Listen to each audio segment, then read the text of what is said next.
గరికపాటి నరసింహారావు గారు ప్రముఖ ప్రవచనకర్త.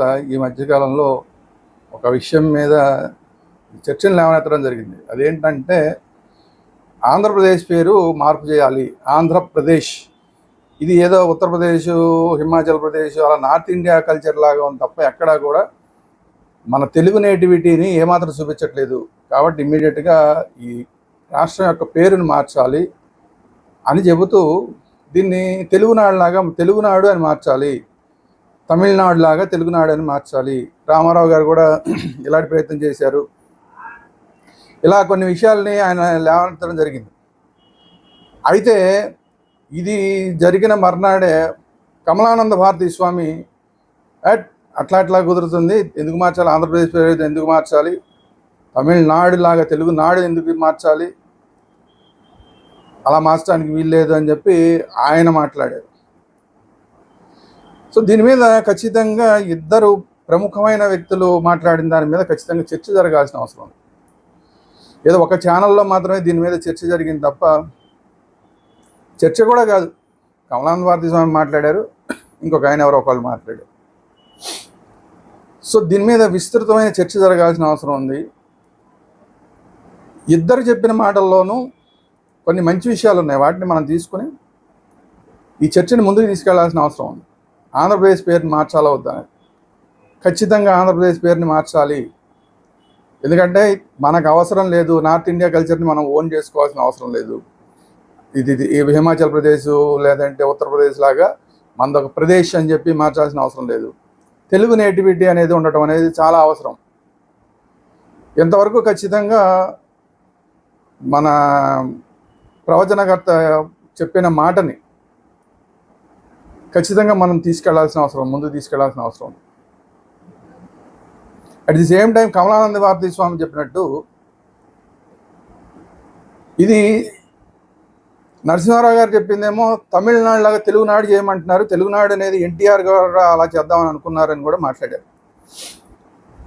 అయితే ఈ నాడు అనే పదం ద్రవిడ కల్చర్. ఇది మనం ద్రవిడులం కాదు, మనం ఆంధ్రులం. మనం ద్రవిడ కల్చర్ని తీసుకుని ద్రవిడ కల్చర్లో ఉన్న నాడు పదాన్ని మనం ఎందుకు పెట్టుకోవాలి? సో నాడు అనే పదాన్ని మనం వాడుకోవాల్సిన అవసరం లేదు. ఇటు ఆంధ్రప్రదేశ్ అని కాకుండా, అటు తెలుగు నాడు అని కాకుండా ఒక మంచి పేరుని, మన తెలుగు నేటివిటీ అనేది ఉండాలి. అట్ ది సేమ్ టైం ఆంధ్రుల ఆత్మగౌరవం దాంట్లో ప్రతిబింబించాలి. అలాంటి ఒక మంచి పేరుని మనం సెలెక్ట్ చేసుకొని ఆంధ్రప్రదేశ్ పెట్టుకోవాల్సిన అవసరం ఉంది. ఈ తెలుగు అనేది ఇప్పటిది కాదు, ఎప్పుడో శాతవాహనుల కాలం నుండి ఉంది. కానీ తెలుగు అనేది తర్వాత వచ్చింది. దానికన్నా ముందు తెలుగుని ఆంధ్రము అనేవాడు. ఆంధ్ర భాష, ఇదంతా కూడా ఆంధ్ర భాష. ఆంధ్ర భాషని తర్వాత త్రిలింగ దేశము అన్న పేరు మీద తెలుగు అనేది వచ్చింది. ఇప్పుడు ఆ త్రిలింగ దేశమే లేదు. ఇప్పుడు ఆ త్రిలింగ దేశమే అనేది లేనప్పుడు తెలుగు అనే పదాన్ని ఖచ్చితంగా వాడాలా వద్దా అనే దానికన్నా కూడా మనం ఎప్పుడైనా పురాతన సంస్కృతిని తీసుకుని మన సంస్కృతిని ప్రతిబింబించేలాగా మన పేరు ఉండాలి అన్నప్పుడు తెలుగు కన్నా ముందున్న సంస్కృతి ఆంధ్రము. మన పేరు ఆంధ్రం. రామాయణ కాలం నుంచి మన ఆంధ్రులుగా మనకి గుర్తింపు ఉంది. రామాయణ కాలం చాలా స్పష్టంగా ఉంది. ఆంధ్రులు, ద్రవిడులు వరుసపెట్టి దేశంలో ఎవరెవరు ఉన్నారు అని మాట్లాడినప్పుడు, సౌత్ ఇండియాలో ఎవరెవరు ఉన్నారని మాటలు వచ్చినప్పుడు ఆంధ్రులు, ద్రవిడులు, ఇంకా కొంతమంది కేరళ వాళ్ళు ఉన్నారు ఇవన్నీ చెప్పి మాట్లాడడం జరిగింది. అంటే రామాయణ కాలంలోనే ఆంధ్రులు వేరు, ద్రవిడులు వేరు అని చాలా స్పష్టంగా ఉంది. అలాంటప్పుడు మనం ద్రవిడుల నుంచి వచ్చిన ఒక నాడు అనే పదాన్ని మనం తీసుకోవాల్సిన అవసరం లేదు. అట్ ది సేమ్ టైం ఆంధ్రుల ఆత్మగౌరవాన్ని తగ్గించకుండా ఉండేలాగా ఒక పేరుని మనం సెలెక్ట్ చేసుకోవాల్సిన అవసరం ఉంది. నాడు అనేది ఎట్టి పరిస్థితిలో యాక్సెప్టబుల్ కాదు అనేది రామాయణం మనకు చెప్తుంది. ఎందుకంటే ద్రవిడ పదం. అలాగే ప్రదేశ్ అనేది కూడా మనది కాదు, ఆంధ్రప్రదేశ్. ఆ ప్రదేశ్ అనేది మనది కాదు. కాబట్టి ఇక్కడ మనం వేరేది ఆలోచించాల్సిన అవసరం ఉంది. దీని మీద మనం చాలా తీవ్రమైన చర్చ జరగాలి. ఇది ఎన్టీ రామారావు గారు కావాలన్నారు కాబట్టి, అలా అనుకున్నారు కాబట్టి అనేది మనం నిర్ణయించడం కాదు. ఎన్టీ రామారావు గారి కన్నా ముందే ఆంధ్రులు ఉన్నారు, తెలుగు వాళ్ళు ఉన్నారు. ఇంకా ఈ చరిత్ర అంతా కూడా శాతవాహనుల కాలం నుంచి తెలుగు అనే పదం తెలుగు పదాలు అనేవి వాడడం మొదలైంది. ఆ తర్వాత నన్నయ్య, తిక్కన వీళ్ళందరూ కూడా, శ్రీనాథుడు, వీళ్ళందరూ కూడా దాన్ని ముందుకు తీసుకెళ్ళడం జరిగింది. ఇంకా దానికన్నా ముందు ఆంధ్రం పేరుతోటి మన భాష అలాగే వర్ధిల్లుతూ వస్తుంది. రామాయణ కాలం నుంచి వర్ధిల్లుతూ వస్తుంది. మన చరిత్ర, మన సంస్కృతి, ఆంధ్ర సంస్కృతి రామాయణ కాలం కన్నా ముందు నుంచి ఉన్నది. సో దీని మీద స్పష్టంగా నాడు అనేది పదం లేకుండా, ద్రవిడ పదం లేకుండా, అలాగే ఉత్తరాదికి సంబంధించిన ప్రదేశ్ అనే పదం లేకుండా తెలుగా లేదంటే ఆంధ్రమా ఈ రెండిట్లో ఏది తీసుకుంటాం అన్న దాని మీద విస్తృతమైన చర్చ చేసి ఆంధ్రాకి పక్కన ఆ పదాన్ని వాడడమా, తెలుగుకి పక్కన ఇంకో పదాన్ని కలిపి మనం పెట్టుకోవడమా అన్న దాని మీద పూర్తి స్థాయిలో చర్చ చేయాల్సిన అవసరం ఉంది.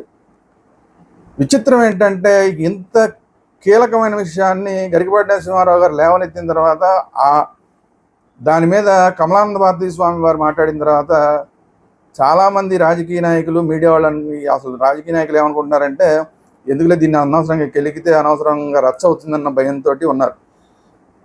At the same time Telugu media కూడా దీని మీద శ్రద్ధ పెట్టట్లేదు. ఈ తెలుగు మీడియాకి అంతా కూడా అనవసరమైన చర్చలు, వాళ్ళేం కట్టుకున్నారు, వీళ్ళేం మాట్లాడుకున్నారు, వాడు వీడిని తిట్టాడు, వీడు వాడిని తిట్టాడు, ఇలాంటి వాటి మీద చర్చలు తప్ప మన జాతి, మన సంస్కృతి అన్న దాని మీద తెలుగు మీడియాకు కూడా శ్రద్ధ తగ్గిపోతుంది.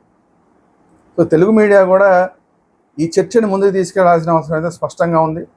రాజకీయ నాయకులు కూడా ఈ చర్చని ముందుకు తీసుకెళ్ళి మన రాష్ట్రం పేరుని ఖచ్చితంగా మార్చాలి. ఎందుకంటే రాష్ట్రం విడిపోయిన తర్వాత తెలంగాణ వాళ్ళు వాళ్ళకి నచ్చిన పేరుని వాళ్ళు పెట్టుకున్నారు. మనం మాత్రం ఆ పాత పేరునే కంటిన్యూ చేస్తున్నాం.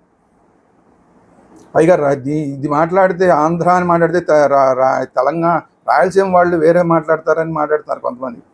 ఇలాంటి పిచ్చి మాటలన్నీ కూడా కరెక్ట్ కాదు.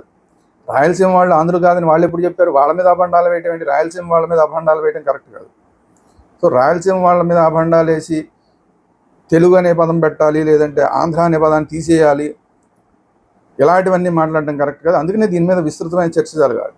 ఈ చర్చ జరిగితే దాని నుంచి ఒక అవుట్కమ్ వస్తుంది. అవుట్కమ్ ప్రకారం మన సంస్కృతి, ఈ దేశంలో మనం అనేవాళ్ళం ఉన్నాం, తెలుగు వాళ్ళు, ఆంధ్రులు ఉన్నాం అనేది చాలా స్పష్టంగా తెలిసేలాగా ఒక మంచి పేరుని మనం సెలెక్ట్ చేసుకోవాల్సిన అవసరం ఉంది. దీన్ని ముఖ్యంగా రాజకీయ నాయకులు, తెలుగు మీడియా ఈ చర్చను ముందుకు తీసుకెళ్ళి ఒక లాజికల్ కంక్లూజన్ తీసుకురావాల్సిన అవసరం ఉంది.